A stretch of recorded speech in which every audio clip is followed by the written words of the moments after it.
Answer क्या है?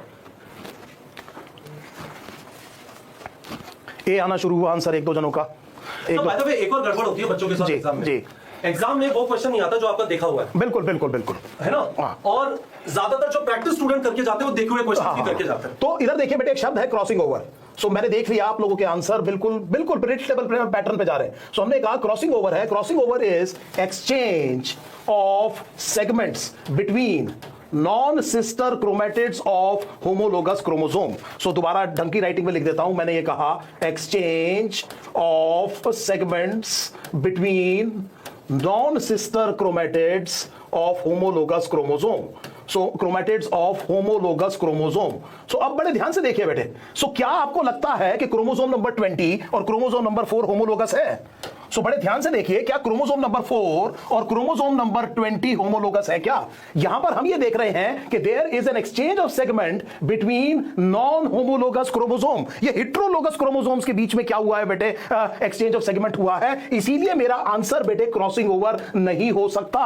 Crossing over मेरा आंसर नहीं होगा। It is not the exchange of segment between non sister chromatids of homologous chromosome. Homologous chromosome का मतलब यह है कि आपके सेल में क्रोमोसोम नंबर 1 की 2 कॉपीज हैं, ये दोनों एक दूसरे के होमोलोग हैं। लेकिन अगर आप डायग्राम में देखें तो यहां पर एक्सचेंज ऑफ सेगमेंट्स बेटे इसके बीच में नहीं हो रहा। जो सर ने अभी आपको आइडिया दिया था कि अगर किसी मेरे क्वेश्चन का आंसर बड़ी जल्दी 1 आ रहा है तो वो आंसर गलत होने की संभावना बहुत ज्यादा है। तो ये वही काम हो गया जो आपने 1 आंसर लगाया, ध्यान नहीं दिया कि यहां पर ये बेटे नॉन होमोलोगस क्रोमोसोम है। It will be reciprocal translocation. So मुझे लगता है काफी आइडिया दे दिया सर। मैं आपको पर बता रहा हूं, बाय द वे रुकिए मत, we have some more questions, बच्चों को और कराते हैं। बट मैं आपको एक चीज बता रहा हूं, चाहे हमने इन्हें डरा दिया कि यार 1 नहीं है, it is a good habit यदि इन्हें बुक से मिल जाती है कि मैं चारों चॉइस पढ़ता हूं फिर आंसर करता हूं। आपने देखो बेटे क्या है, एक वो मेरी एक बड़ी पता नहीं किसकी एक कोट है बहुत बढ़िया, कि जितना आप प्रैक्टिस में स्वेट करेंगे तो the more you sweat in practice the less you bleed in war. मैं लिख देता हूं सर, दिस इज गुड। बच्चों पढ़ लो अच्छी तरह। The more you sweat in practice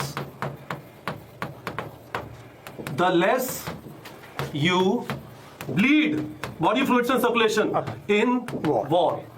So, ये बात सच है, इसीलिए प्रैक्टिस की जाती है। तो बुक का फंडामेंटल पर्पस यही है। आपको बुरा लगे, क्वेश्चन मुश्किल है, पर एनसीईआरटी बेचूंगा, बुरा लगे कोई बात नहीं, एग्जाम के दिन बुरा नहीं लगना चाहिए। उसकी कीमत 1 और साल है। एक और चक्कर है ना सर, कई बार बच्चे से आप जैसे आप एग्जाम अनाउंस करते हैं तो 11th के बच्चों के खास तौर पे क्या होता है कि वो कहते हैं सर जरा पोस्टपोन कर दो एग्जाम। करेक्ट। उनके दिमाग में एक ही आता है कि सर अभी सिलेबस खत्म नहीं हुआ। तो बहुत बहुत कॉमन एक प्रॉब्लम होती है बच्चे की, they are never ready for giving the exam. और यहां पर जो बात है वो बेसिकली एग्जाम रेडी होने की है। आपको आता है, मैं एक्नॉलेज कर रहा हूं, आपको आता है, मैं एक्नॉलेज कर रहा हूं, आपकी नॉलेज बहुत अच्छी है। यहां पर क्या आप एग्जाम रेडी हैं? क्या आप प्रेशर के अंदर फ्लस्टर तो नहीं हो रहे? कहीं आप बेटे अपनी कैपेबिलिटी पूरी कर पा रहे हैं कि नहीं कर पा रहे हैं? लिप और सिप में अंतर होता है बेटे। सो केवल कैपेबिलिटी नहीं, इस कैपेबिलिटी का रिजल्ट आना चाहिए। इस दुनिया में results are rewarded, efforts are not.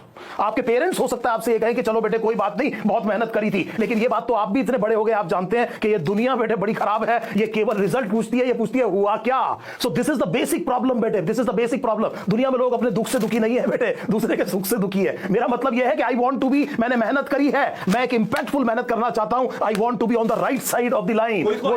वो जो जगह है वहां पर मैं जाना चाहता हूं जहां पर सेलेक्टेड होते हैं लोग। आई hope this is clear sir. Sir एक और कर देते हैं। बिल्कुल बिल्कुल, एक और क्वेश्चन करा देते हैं। चलिए,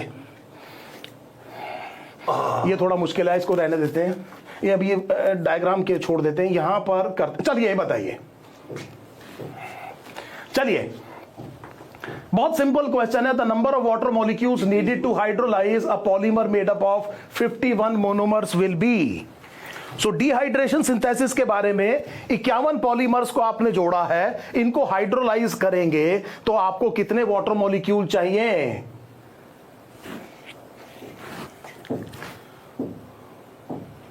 सो देखिए बेटे, एक बड़ा इंपॉर्टेंट कंसेप्ट देखते हैं। हमने ये कहा कि मेरे पास ये बेटे अल्फा ग्लूकोज मॉलिक्यूल है। सो मेरे पास अल्फा ग्लूकोज मॉलिक्यूल है। देखिए बड़े ध्यान से, अल्फा ग्लूकोज, मैं कार्बन नंबर 1 पर यहां H और OH लिख लेता हूं। एक और अल्फा ग्लूकोज, इसके कार्बन नंबर 4 पर यहां H और OH है।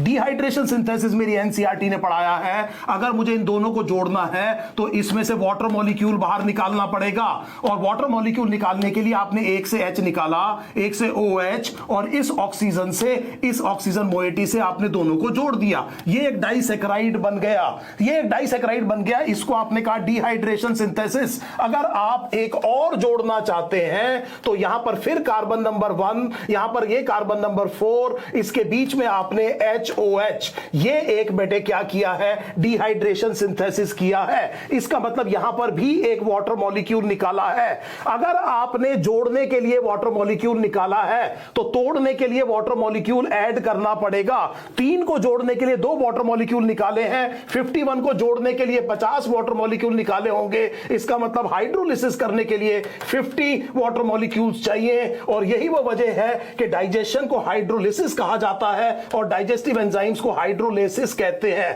इसी वजह से बायोमॉलिक्यूल में भी एक ईसी क्लासिफिकेशन में जो हाइड्रोलिसिस है आप देखेंगे वो डाइजेस्टिव एंजाइम है। यही वो वजह है कि लाइसोसोम के अंदर भी जो एंजाइम होता है जो हर चीज को डाइजेस्ट कर सकता है बायोमॉलिक्यूल को, उन्हें एसिड हाइड्रोलिसिस कहते हैं। एब्सोल्युटली करेक्ट, ज्यादातर लोगों का आंसर बिल्कुल ठीक आया था। आई hope this is now absolutely clear. तो सर एक और लास्ट, एक और, चलिए ये अभी रहने देते, ये बताइए, चलिए ये आप करिए। देखिए कितना सिंपल क्वेश्चन है and this should be very easily done. आपको ये समझ में आ गया कि एनसीईआरटी की एक लाइन पे बेस्ड किस तरह से क्वेश्चन को एग्जामिनर इमेजिन कर सकता है। सो आपको ये बहुत अच्छी तरह पता है कि ऑप्टिमम एंजाइम एक्टिविटी एक ऑप्टिमम पीएच पर सबसे बढ़िया एक्टिविटी होती है। This should be pretty straight forward, ये बहुत स्ट्रेट फॉरवर्ड होना चाहिए बेटे। आपकी एनसीईआरटी की एक लाइन कि enzymes work at an optimum pH, सबसे बढ़िया काम ऑप्टिमम पीएच पे करते हैं। ये देखिए जो एंजाइम ए है उसकी ऑप्टिमम पीएच 2 दिखाई दे रही है, और जो एंजाइम बी है उसकी करीब 6.8 दिखाई दे रही है, और जो ये है इसकी करीब 8.5 दिखाई दे रही है। सो मुझे बताइए कि आप जानते हैं कि ये कौन सा होगा? बिल्कुल ठीक है। So this should be pepsin. ये पेप्सिन जैसा एंजाइम होना चाहिए, स्टमक की एसिडिक पीएच में काम कर रहा है। ये सलाइवरी अमाइलेज होना चाहिए। आप मेरे को क्वेश्चन करते हुए देखिए, मेरा खुद का बनाया हुआ क्वेश्चन है, लेकिन मैं फिर भी अभी भी चॉइस नहीं देख रहा हूं। मैं बिना चॉइस देखे पहले अपना आंसर लिख रहा हूं बेटे। और तीसरा जो एंजाइम है ये कोई पैंक्रियाटिक एंजाइम हो सकता है या इंटेस्टाइनल जूस का एंजाइम हो सकता है। सो मुझे समझ में आ गया कि अब जब मैं चॉइस देखूंगा तो इससे मिलता जुलता मुझे कुछ दिखना चाहिए। और आप बड़े ध्यान से देखिए बेटे, ऑप्शन नंबर 2 ये अब गलत नहीं होगा। मैंने यहां पर आंसर सोच के फिर चॉइस पे आया हूं, पहले चॉइस नहीं देखी है। I hope this is now absolutely clear. So इस तरह का क्वेश्चन पेपर आपके सामने आएगा, मुझे उम्मीद है आप इसको एंजॉय करेंगे। इसी टाइप का एक्सपेक्ट कर, इसी टाइप का एक्सपेक्ट कीजिए बेटे, इसी टाइप का। इट इज डूएबल, आप सारे क्वेश्चन ठीक कर सकते हैं बहुत आसानी से, आपको सारे क्वेश्चन एनसीईआरटी में मिल जाएंगे। सो पहली बात तो ये समझिए, so paper will be based on NCERT, everything can be done. थोड़ा सा अपना कॉन्फिडेंस मेंटेन करिएगा बेटे। तो जस्ट टू बी श्योर, तो जो आप पेपर देने वाले हैं, एक तो स्ट्रेट फॉरवर्ड आंसर नहीं होंगे किसी भी क्वेश्चन में, राइट? नहीं होंगे, कुछ में होंगे, कुछ में होंगे, ठीक है। जनरली फैक्ट लिमिटेड होंगे, कॉन्सेप्ट ज्यादा होंगे।